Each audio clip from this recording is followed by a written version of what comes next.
Hi guys, I'm Sneha and welcome back to my channel Sneha's Corner. So in the previous video, we have already discussed about what is edema, its causes, its various types, what are the different methods of its measurement. So please do watch the video if you haven't yet. In this video, that is part 2, we are going to discuss about what are the various methods of its management. So stay tuned till the end of the video to get a complete guide on edema management.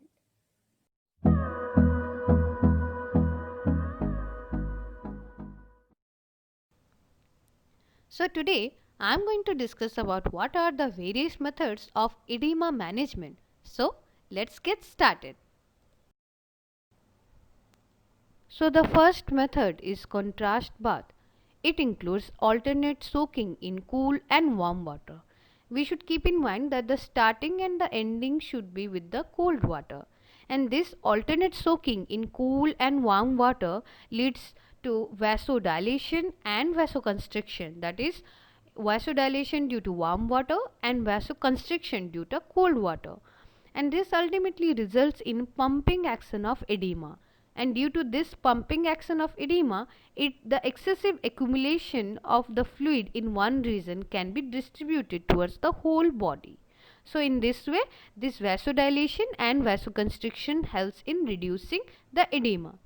The duration should be of about 10 to 15 minutes, that is 1 minute in each side, 1 minute for left then 1 minute for right, and alternatively it can be done. The second method which is used is active range of motion, that is the exercises which are done to move the joint without any assistance to the muscles surrounding the joint is active range of motion.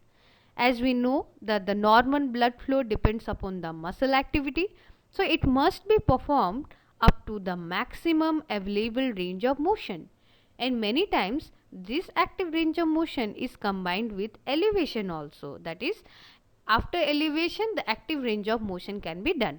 For example, ankle pumps with the leg elevation, that is after the elevation of legs the active range of motion of the ankle is done, so that the fluid that is accumulated at particular area can be mixed. And in this diagram also we can see that is the range of motion of upper extremity is done up to the maximum available range. So in this way active range of motion helps in reducing edema.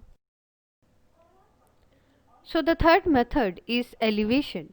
As we have already discussed, elevation combined with active range of motion exercises facilitates the blood flow in the extremities.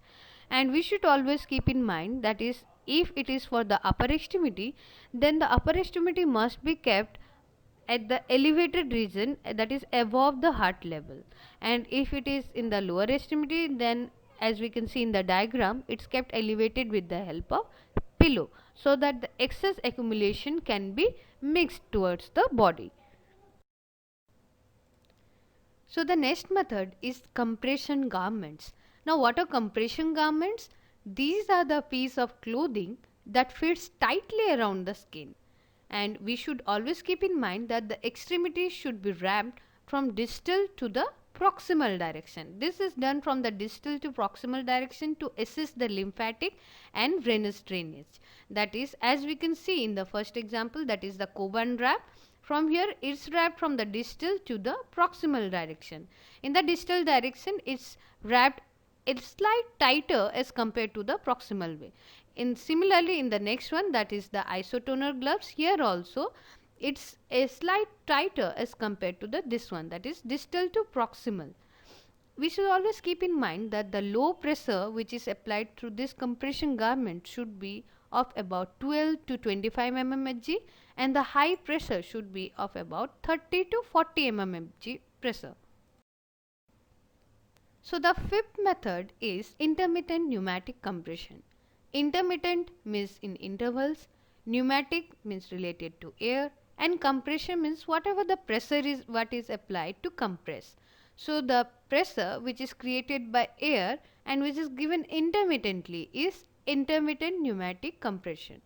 It's given in acute edema cases during inflammation phase, and the time period is about 30 minutes to 2 hours. As we can see in the diagram, after switching it on, the pressure is created with the help of air, and this pressure is exerted intermittently or in intervals.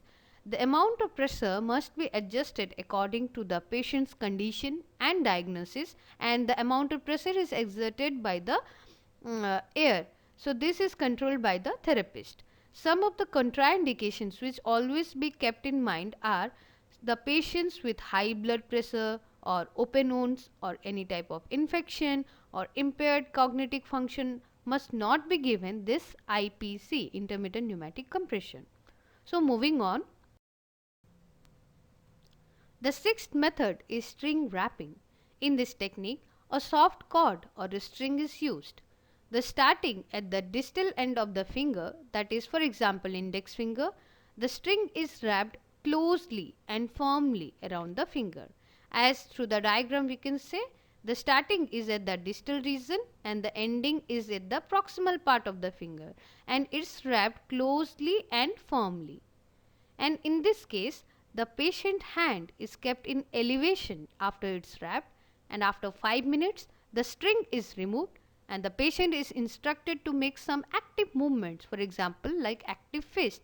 For example, for 10 times make active fist after removal of string. The circumferential measurements are taken before and after the string wrapping is done. So, it is one of the technique in which the edema can be managed of some of the small parts like of the fingers. So, the seventh technique is continuous passive motion, that is the passive motion which is given continuously. In this case, the passive range of motion will maintain the joint mobility in specific range, and it improves the gliding and ultimately improves the lymphatic flow. As we can see in the diagram, this is the CPM machine for hand. So, as we know, post-operatively, patient may develop certain type of adhesions, hand stiffness and many more. So, for those cases, CPM is a therapy in which a machine is used to move a joint without the patient having to exert any effort. So, it's basically slowly and gently moving the joint. For example, in this case, the wrist is the joint which is moving continuously with the help of machine.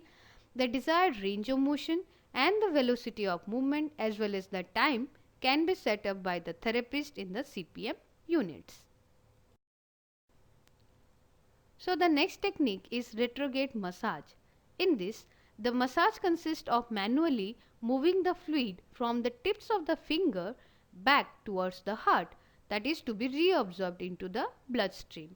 For example, as we can see in this diagram, this one is the therapist and this one is the patient, and the massage is given in the affected extremity from distal to proximal region, that is the accumulation of edema at a particular region can be mixed towards the body or can be mixed towards the trunk. In this case, the continuous massage increases the lymphatic flow and hence the mobilize the tissue fluid, hence decreases the local accumulation and reducing the edema. So, it is given continuously manually from distal part towards the proximal region so that it will mix towards the body. The next technique is manual edema mobilization. Basically, it's a new technique that provides gentle stimulation of the lymphatics to facilitate the flow of excessive tissue fluids and proteins from an edematous area. That is, it's a light massage therapy in which the pressure is less than 30 mmHg. It's used in subacute edema cases, and one of the most important principles which should always be kept in mind in this MEM is that the massage is done from proximal to distal first. First of all, the proximal part is cleared, and after that the pressure is given from distal to proximal region. That is, the massage is given first of all proximal to distal and then from distal to proximal, so that this massage follows the flow of lymphatic pathways. It includes patient home self-management program also, that is the patient will massage by himself or herself, and after that compression bandaging is also applied. So, certain precautions should also be kept in mind in this new technique. Last but not the least, the most important one is patient education and self-management. It needs to start early to engage the patient in the process for long term success. As we know, exercise is important to be incorporated regularly into lifestyle to ensure the lymphatic flow and to maintain safe and independent mobility in activities of daily living. I hope this video was helpful to you. If you like this video, give it a big thumbs up. Don't forget to comment below because it gives me an inspiration. And please subscribe to my channel if you haven't yet. Till my next update, be safe and be positive.